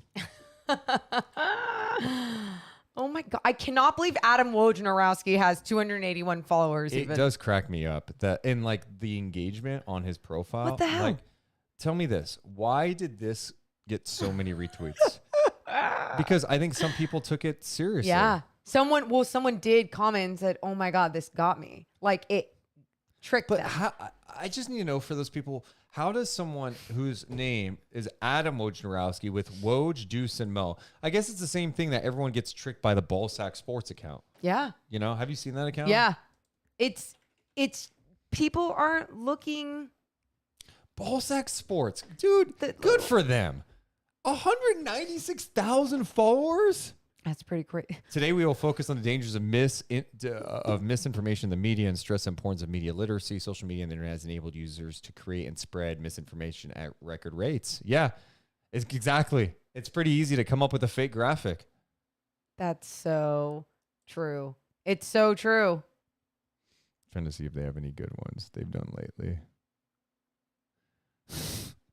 All those super teams for just one ring on a 6'3" guy. Klay Thompson, Steph Curry passing LeBron all time. Yeah. They just make stuff up. It's great. And people buy it. That's cool. Anyway. Really quick too, just because I saw LeBron. Did you see LeBron practicing with Bronny and Bryce at the Lakers facility? Pretty cool. Yeah. I mean, just think about that. They get to play with their dad at the facility. Do you think they think it's that cool anymore? Or No. because they've been around it for so long, it's kind of normal? It's very normal. Yeah. Which... Good for them. yeah, awesome. I get it. I mean, you're just around it your whole life. It just becomes the norm. I mean, their norm is people taking their bags for them, making them food. That is their life. I don't know how I feel about LeBron making it so public that he wants to play basketball with his son. Because on one hand, I'm like, yeah, like, of course, to have that opportunity to play with your son would be cool. I mean, you think back in the day, Ken Griffey Jr. and Sr. played together. But like there is that notion that LeBron saying that could persuade teams to maybe just draft Bronny just to get LeBron to come there. 100%. I don't know. I just want the kid to be drafted because he deserves to be drafted at a certain spot. And he's obviously pretty talented. It's not, but Deuce, it's like one of those things where even if he's like talented, but not super talented, people are going to draft just even for the tickets, just even for the franchise as a business, not even for what needs to happen on the floor. Man. So yeah, in some ways it does suck, but it's this new day and age of the NBA, the money you can make with certain things, jersey sales, marketing, all those things. I'll say go this into play. too, like the good thing for Bronny in the future is, I think some people will be like, hey, there's going to be so much hype around him. Yeah, there was a ton of hype around LeBron. Yep. I mean, his games, watching on I remember being a kid watching LeBron play in high school on ESPN. It was like, dude, LeBron's on ESPN tonight. You got to watch it. St. Mary, St. Vincent. You got to watch it. And he had all the hype. Obviously exceeded expectations. It's not, I think it's not going to, some people just think because it's LeBron James kids that, well, they have to live up to their dads. And it's like, no, it's not going to be that. Well, yeah, I mean, it's just like Michael Jordan's son, like ended up playing D1 ball, but never made it. It's like, okay, how can you live up? Your dad is one of the greatest players to ever play the game. The odds are you're probably not going to match it, and that's okay. That is just the fact that you just make it to the league is a big deal. How old's Bryce James? So Bryce James is 15. Okay. And he's 6'6" now. He went from 5'6" to 6'6" in a year. He had a 1 foot in a year? Yeah. That they showed a photo of him from 2021. So it could have been a little bit longer than a year, but 2021 to 2022. That's a jump. I went from like 8th grade 5'6" to freshman year to 6 foot. And then I pretty much 6'1" was wow. So from 7th grade to freshman year, it was like a foot because I was 5 foot. 5'4" to 5'6". And then I kept, whenever I had my basketball shoes, I was like telling colleges, I'm 5'7". Yeah. 5'7". You know. We can't all be the Sabonis family. Yeah, dude. Oh my Arvidas God. and Domas. Domas looking strong. Yeah. Yeah. You guys, I'm excited. I actually had a picture I'm posting today. I wanted to show. Oh, Yeah. You're getting excited. I saw a video or a picture of Sabonis. Look at him working with a future shooting guard of the Sacramento Kings, Jalen Brown. Oh yeah, you told me about that. I would do anything for that. It's not going to happen, but do you like my caption too? The 2023 King season looking at me like, don't worry, we got you. I'm already pumped for October. And it's a picture of you and Slamson. How cute. Slamson going, it's gonna be okay, kid. That's funny. We got this. So funny. I'm laughing. You're not laughing. No, it's hilarious. Changing the caption. Oh my God. Oh God. I think the one thing, dude, I know all these NBA guys work hard, and it's like when cameras aren't around, you're not sure what they're doing. but I've talked to Doug multiple times this offseason, like throughout, and not like every other day or every few weeks. Hey, Doug, how's it going? Every time I talk to Doug, oh, I'm working with Sabonis. I'm in SoCal, or I'm here. I'm this. I'm like a gym working. Yeah, like all summer. Yeah. Sabonis has been nonstop, which I think that's just part of who he is. But I'm excited to see if like there's any changes to his game. Of course, him working with Lethal Shooter gets attention because Lethal Shooter has a huge following on social media and he puts it out there. But like just seeing that stuff is exciting. Well, you and I were talking about soccer the other day after obviously Sacramento Public FC is going to Orlando to play in that big game and everything. And we were talking about the conditioning and how Steph Curry and why, you know, he was able to last so long in the postseason at his age and just his conditioning where it's at. What you said about him is dead on because I'm Like a watching soccer player. soccer the other day and I'm so impressed. I'm not some soccer expert, okay? But I appreciate the endurance, the sprinting. It's unbelievable. And you're like, dude, Steph Curry is like a soccer player the way he moves around. He has to turn on the jet, like he has to go back down, back and forth, and then turn on the jets to make that slash through the paint or to come around, curl off a screen, wherever it is. It's so impressive to have that conditioning. And then you talking about these players that condition all summer long.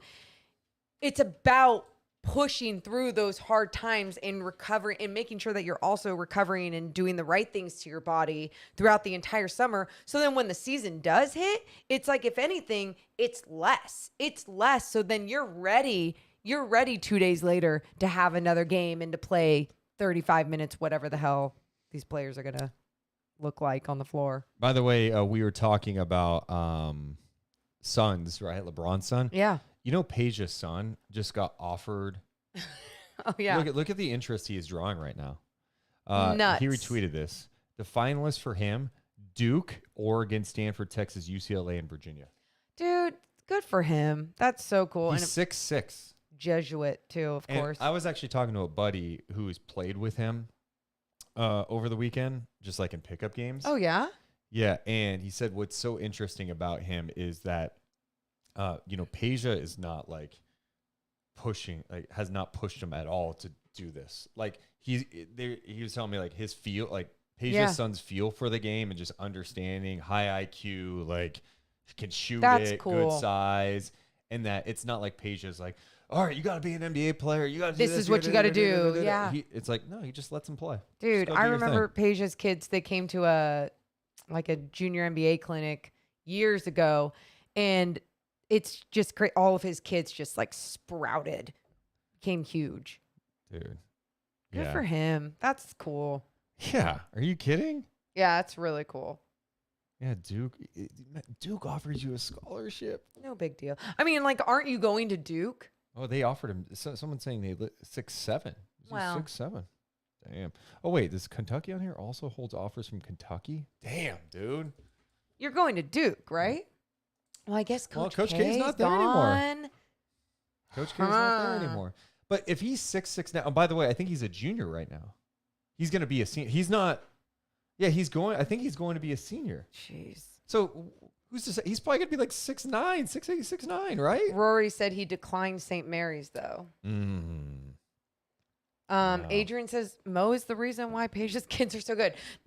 So again, they were at the clinic. They didn't like play in the clinic. They were just there because Peja was like, you know, like the guy that was there coaching through some things. They weren't actually in the clinic. I didn't see a Sac State offer. That's a good point. Yeah, Stingers up. Where the hell? He declined St. Mary's though. Matthew Dellavedova did not put the hard press on him. Hey, St. Mary's they get some players, man. Yeah, they do. Carlos says he will be our future small forward. Damn. It's exciting. It's exciting to see. And it also kind of makes you, because we're at the point of our lives, right, where some of the stuff is like, it kind of makes you feel old. Like, you mentioned Peja's son a few years ago. I do remember him at a game like 7 years ago. And you're like, oh, wow, he was a little kid. And now he is preparing to be an NBA player potentially. It's weird that like, you know, we're getting older, and so like those moments are going to happen. But I felt older at 26 than I do. I feel like I'm a little cooler now than I was then. Is that a good thing?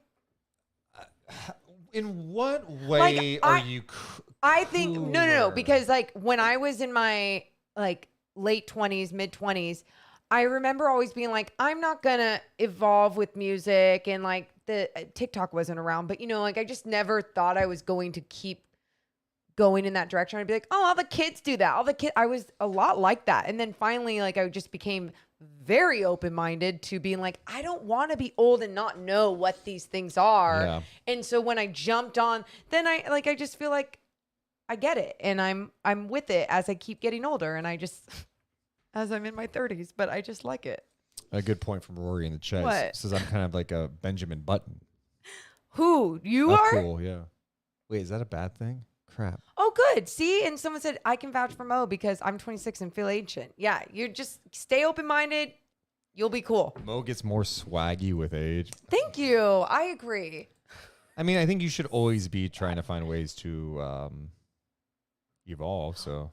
No, absolutely. But the only thing I do miss, really quick, is that I always felt way cool throughout my entire life wearing my basketball clothes. And I don't wear my basketball clothes anymore. And I think I need to start balling more just so I'm like rocking. Yeah. What is that eye roll? What is that eye roll when I'm like saying that? Like I'm being self-love, confidence in myself. I like that. It's just a little too confident. Like, it's over for you. Coming from you? Coming from you who only compliments himself. I do not compliment myself. A lot of times I'm reading comments from people that aren't there. Okay. I mean, I read them earlier. If you that weren't there. Your basketball playing days. I mean, I think this is the best way to describe it, Morgan.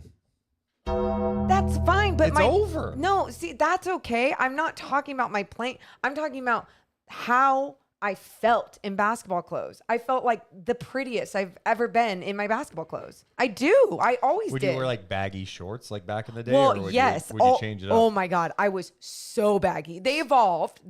My shorts evolved. Style is so funny. Like, yes. Because at some point in our lives, there's going to be a phase where like baggy ass shorts come back. Don't they? They're going to come back, right? You know what? I think for efficiency, they might not. Okay. Because when I wear shorts now, it's mid. I'm sure. Yeah. Thighs like what? As Cisco would say. Why are you pulling your pants up? That's very thighs. strange. Stop looking Shout at your to thighs. Cisco. And they're very white. Anyway, yeah. So I think I need to start wearing basketball clothes again and just feel super pretty because that's when I just felt my best. If you have daughters out there, get them into basketball. It's the best thing that's ever happened to me. It will be the best thing that ever happens to them. Deuce is Zeus. Good point. I'm 27. I feel like 27. Okay. Here's Strictly Kevin. Can you guys see the Kings running Holmes and Sabonis against the T-Wolves? You talking about that like potential first round matchup between the Kings and T-Wolves? Sure. You're just talking about Gobert and Cat. I think depending on the matchup, you could see that. Again, the biggest thing is spacing, but I mean, that's a huge front line. I don't know. Maybe just be smaller and force them to adjust to you. I always think matching up to other teams can be challenging because it's like, look, you don't have two guys the size of that. You could put your two biggest guys out there. They're still not nearly as big as Gobert and Cat. Yeah. So why not go a little smaller? Force them to defend you. Put Keegan out there. All right, come on, Cat. Come defend Keegan. Try different things. It's try different things, Yeah. right? See what works best for you. My favorite thing too is people saying that just how they feel when they're older. Brett said, I'm 47 but feel 30 except when I drink. Hangovers are rough. Sounds like you need to drink Revitalite. But yeah, that's why to me nowadays there is a fine line when it comes to drinking. I like to enjoy some drinks. Yeah. But it's like I want to get to the buzz part. Just feeling good. I don't ever want to be drunk because I don't like the feeling. It's such a temporary like, oh, this is awesome. And then and like you just feel so shitty after oh, all the time. So shitty. And that's why I have changed my lifestyle for years now. And it's been fun on the events, the weddings, the girls' weekends that I do indulge in the drinking. Yeah. But I also indulge enough knowing that I go, okay, you have another thing the next day. So if you drink too much, which could be even 3 glasses of wine, you are not going to be able to physically function. Do you want to physically function? Be better. And that's what I do. When I, over the weekend at that bachelor party, when we went golfing, I mean, you're throwing back beers and stuff, but I don't like being dehydrated. I can't stand being thirsty. I always have water around me. I had water, Revitalite. I had a thing of Revitalite. Nice. Just break in case of emergency. I actually drank one the first day because it was so hot. Yeah. Liquid IV. I was doing it all because I'm like, I don't want to feel crappy. I want to be hydrated. And you felt pretty good throughout? Yeah. Cool. Good Some job. vitamins help too. Yeah. You know? That's what Shout out to Adrian who's here just hanging out with us. By the way, this is a post-podcast morning chat, I guess. Taking a poopy at work. What's up, guys? Hey, enjoy your poop. Seriously, what's work. one cool thing that YouTube just changed? What? And this kind of goes inside because I'm the same person. When I'm, does anyone not take their phone into the bathroom? I mean, some people don't. Like when I sit down and handle business, I'm doing stuff on my phone. I'm reading. So if you ever get a tweet from Deuce, he could be pooping at the same time.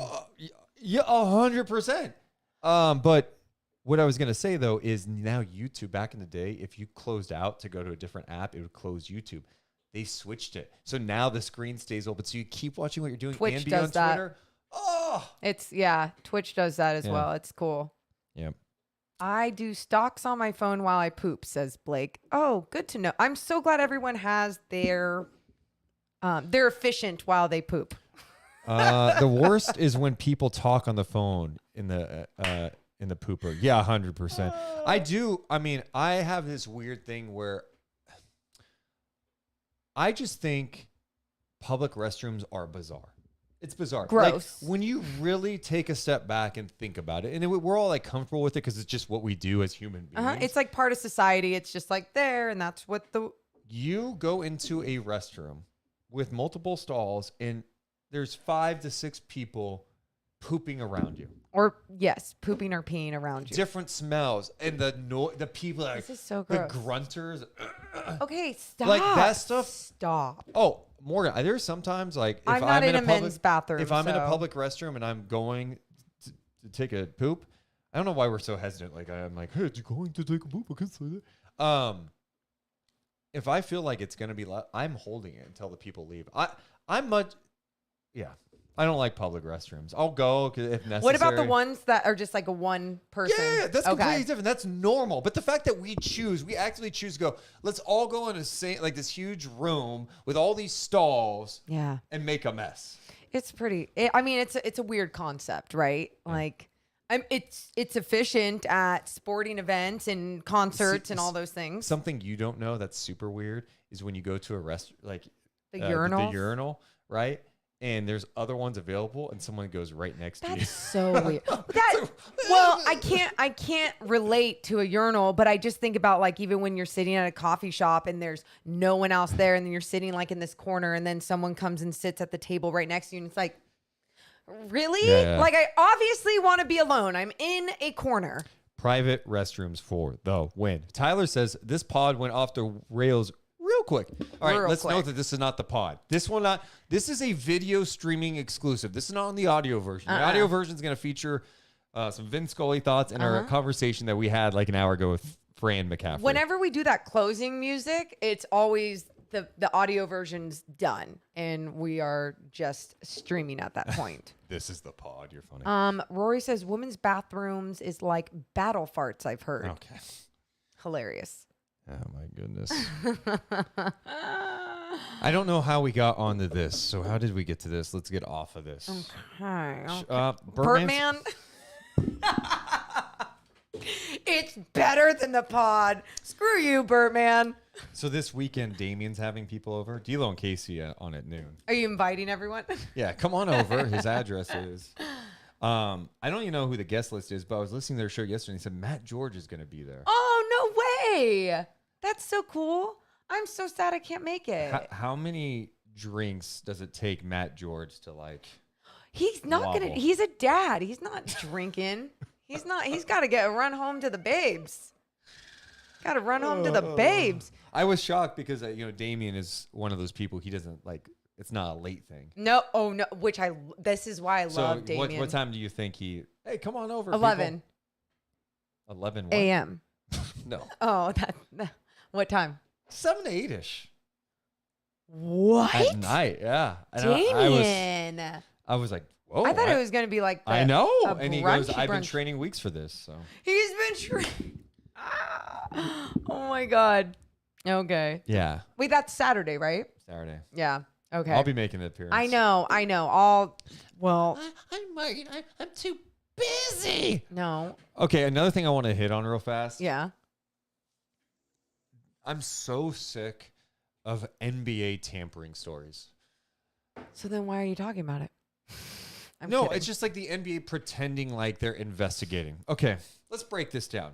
How long did we know that Jalen Brunson was going to the Knicks? Just as fans, how long did we know? Probably throughout the summer.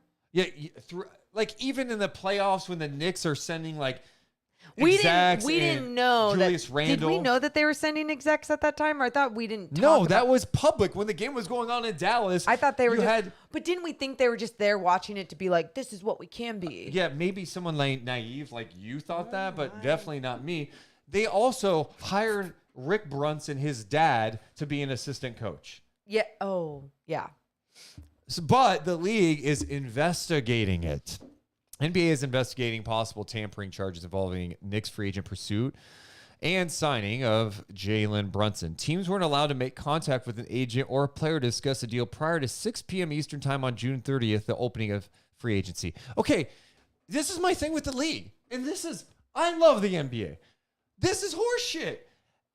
NBA free agency, we already know it doesn't start then because why at 3 p.m. do all these deals get leaked out right away? These teams have been talking for weeks, maybe months through the reps or whatever. So let's not pretend like the Knicks are the only team that tampered either. Like, what are we doing? You know what's funny? It's whatever team that doesn't try to cover it up. Yes. That always gets like caught and in trouble. The league is basically saying, look, if you're going to be sloppy with your tampering, then you're going to get it. If you don't want to get in trouble with your tampering, then keep it under wraps. That's what they're saying. That is what they're saying, Deuce. But then again, what's funny about this too is because then the media also can help with the tampering and pushing out this narrative or telling people when Julius Randle is out of game and all these different things. And all that is the story. So media is helping with the tampering, but hey, just be cleaner with it. Brunson has several ties to the Knicks. Team president Leon Rose, who made a series of trades following draft night to create enough cap space to sign Brunson, is a prominent former player agent whose first client was Brunson's father, Rick. Rose also represented Jalen at the beginning of his career. Brunson was recently hired Rick as a Knicks assistant, reuniting him with Tom Thibodeau, who he was assistant for with the Bulls and the T-Wolves. The NBA instituted more stringent anti-tampering penalties in 2019, including raising the maximum fine for teams to $10 million and adding the possibility of suspending team execs, forfeiting draft picks, and even voiding contracts. The possibility of the contracts becoming voided is seen as virtually non-existent threat. So yeah, this is exactly it. Like, it's all do you think the Knicks care if they get fined $10 million? Do you think the Knicks care if they lose? They have like 800 first-round picks. If they lose one of those picks now, like they probably don't. Like it may be worth it just to tamper because you know the league's not going to void a contract. The league's not going to step in and be like, no, we're not. Like if the league really came out today and was like, we investigated, they tampered, and yeah, Jalen, you can't sign with the Knicks. It's voided. Contract's voided. That would be a penalty. Yeah. Everything else, it's just for show. It's just to pretend like they actually care about the tampering rules. Well, it's like I said, they're like, if you're going to tamper, then do it where we can't see it. Last year, the NBA stripped the Bulls and Miami Heat each of a second-round pick. Oh my God. Because they came to early deals, one with Lonzo Ball and then Kyle Lowry. So think about that. Miami gets a head start, tampers, and gets Kyle Lowry. And the punishment is a second-round pick. Okay. I have to give up a second-round pick to sign Kyle Lowry. Sign me up. I have to give up a second-round pick to sign Lonzo Ball. Sign me up. The Bucks were also punished with the loss of a second-round pick for tampering charges in connection with Oh, yeah. Bogey. I know, and everyone's like, I can't believe Monty didn't do this. I just think it's so weird. It's It is. I think what you said and what Bag's saying, the NBA doesn't want teams rubbing their nose in it. It makes them look bad. But that's what it is. I just don't feel like they care that much, truly. They don't, but NBA free agency day is awesome. At the same time, they're just like, don't be a-holes and put it out there so much where we're going to catch ya. Right. Because then we're going to find ya. We're the NBA. And apparently they're investigating the Sixers too for the James Harden deal. Okay. Yep. Also, something we talked about on the podcast last week, Charles Barkley, we're like, oh, is he going to leave TNT? He is staying put. I'm happy about that too, by the way. Yeah. And he probably is getting more money. You think he shook TNT? He shook Turner for some more coin? Absolutely, he did. Absolutely. And I think he already makes so much money, but the reason why I'm like, and I think he deserves it, is because he's seen the other deals some of these, NFL quarterbacks are getting when they're not even freaking on the broadcast yet. And it's like, yeah, pay me. You have this money. Yeah, Fox, Tom Brady. Oh my God. His deal with Fox after he's done playing 10 years, $375 million. 375. There's no way he's going to broadcast for 10 years. Can I also, one more, I know we're being really random here as we're just hanging out. I am just remembering things I wanted to hit on. What? So,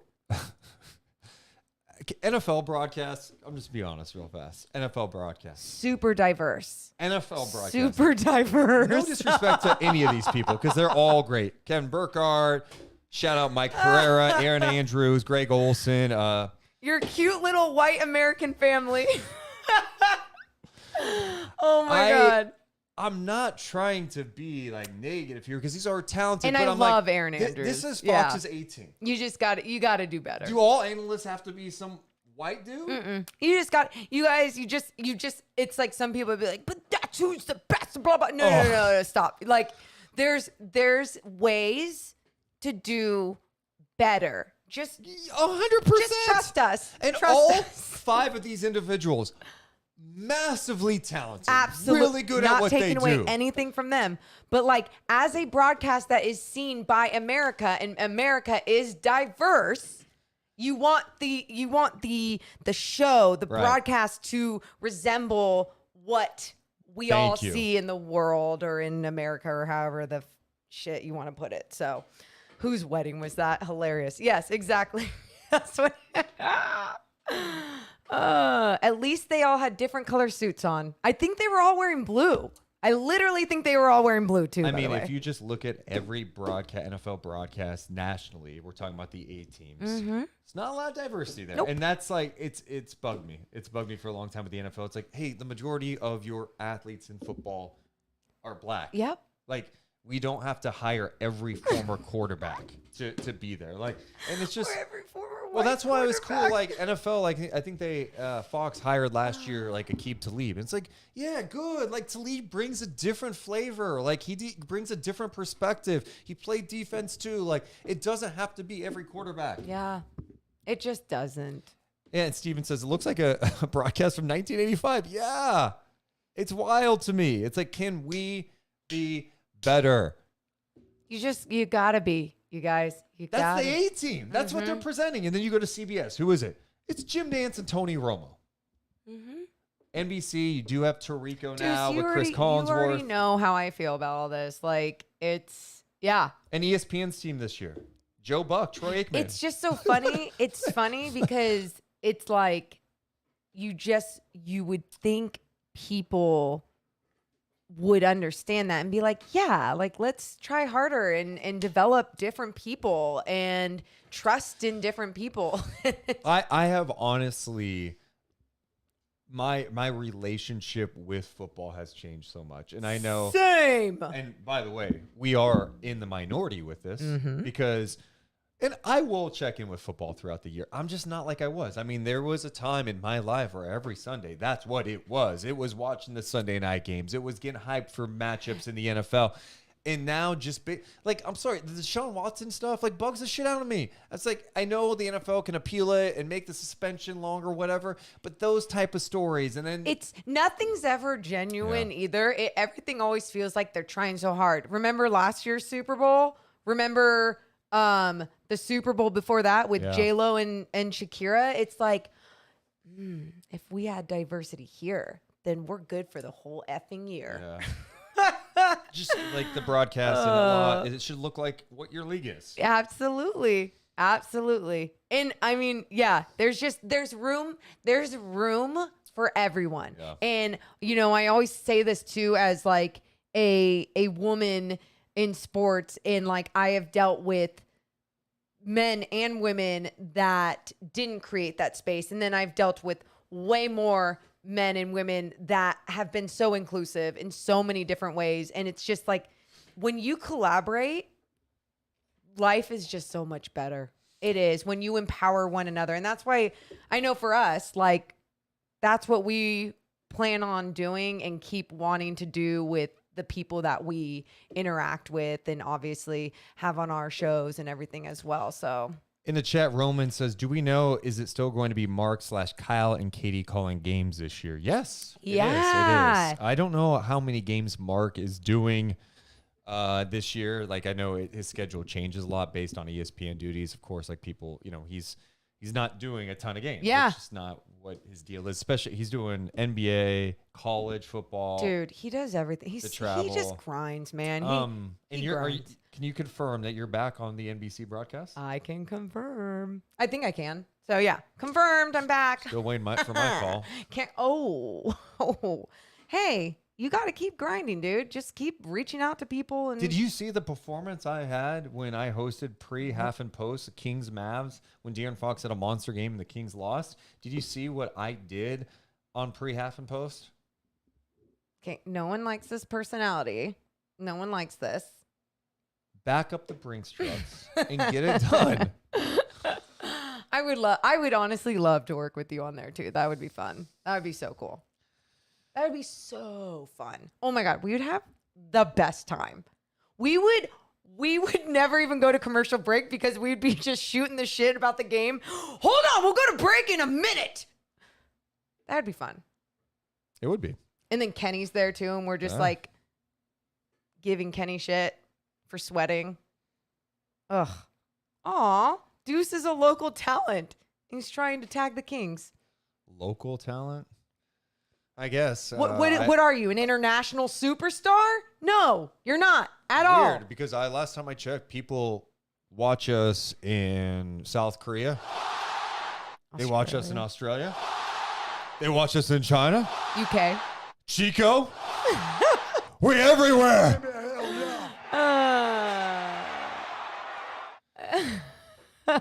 I by the way, there's actually a large portion of people who believe when I am cocky that I'm being dead serious. Oh yeah.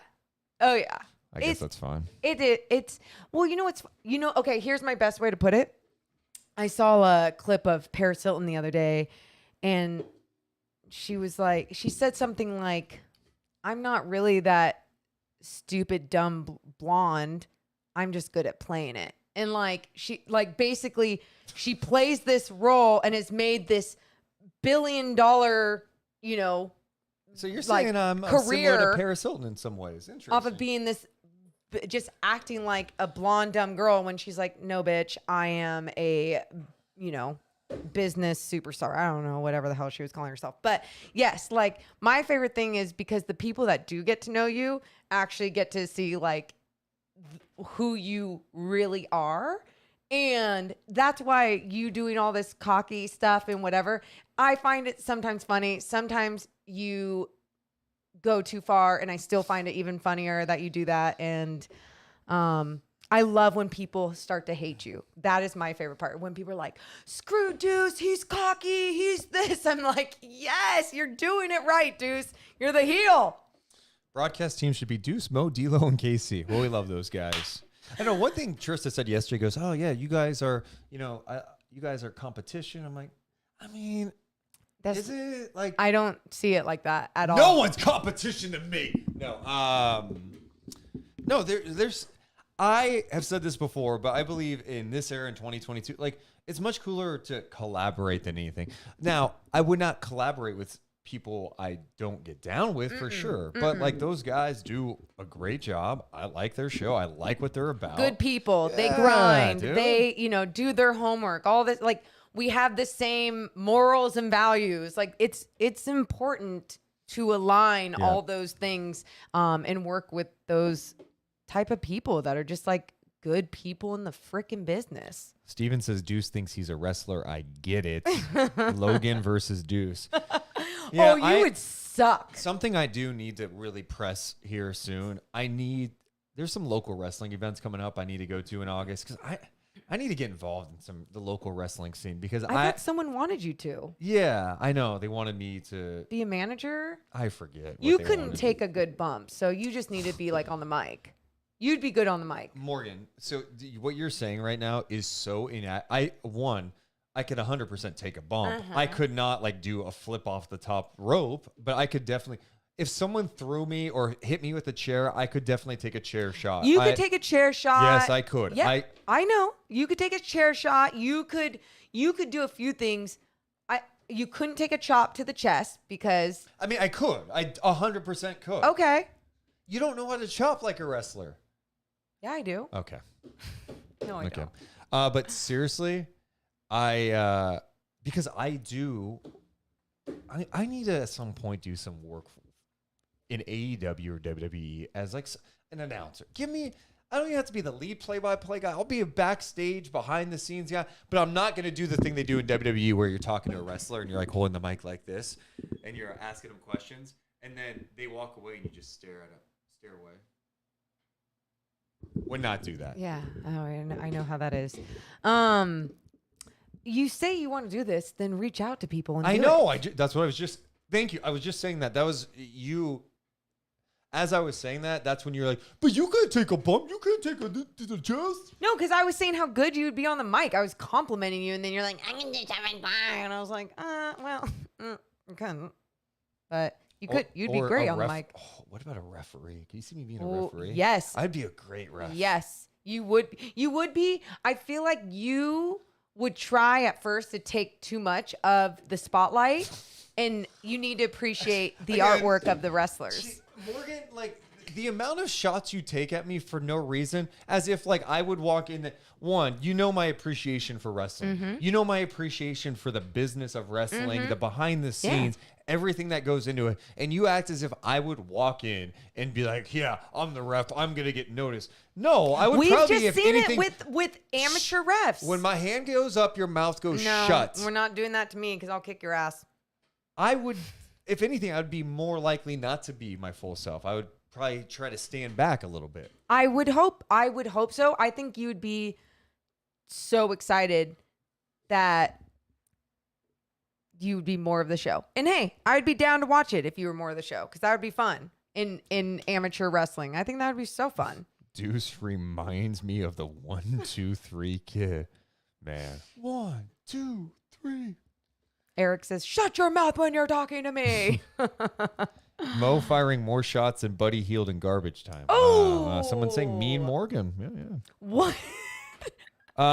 You need to learn to fall. A judo class would do you good. No, it's great advice. I have taken a bump on TV before with some local wrestlers. Mm-hmm. I can take a bump. If I train, I'm going to start training for wrestling. Is that stupid? No, but you're not. Can I train to be a wrestler? You're saying that, but you're not going to. I'll believe it when I see it. Okay, this is coming from, I'm going to learn how to play the guitar. How'd that go for you? And I did start learning how to play the guitar, and I played you a whole song on one chord. On one chord that I learned. What if I went for months. If I went to wrestling school? Then do it.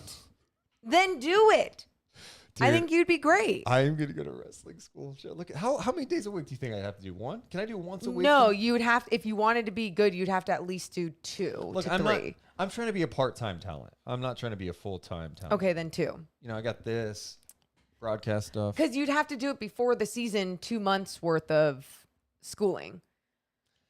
I love that you're telling me this as if you know anything about training to be a professional wrestling. professional saying. wrestler. Just saying. Did you guys watch A&E Mick Foley documentary? I did not. I'll have to check that out though. Rory, I've taken a bump or two in my day. Okay, not that type of bump. All right. Well, I think that's gonna wrap it up for us. We went way long today hanging out, huh? Yeah, dude. Thanks. Go watch D'Lo and Casey. Yeah, and thanks for hanging out with us. And like we said, just be ready, have your notifications on because we pop on obviously every week. So be ready for it. We love you guys so much, but we got to go. Thanks so much for hanging out with us today. We'll see you later. Bye.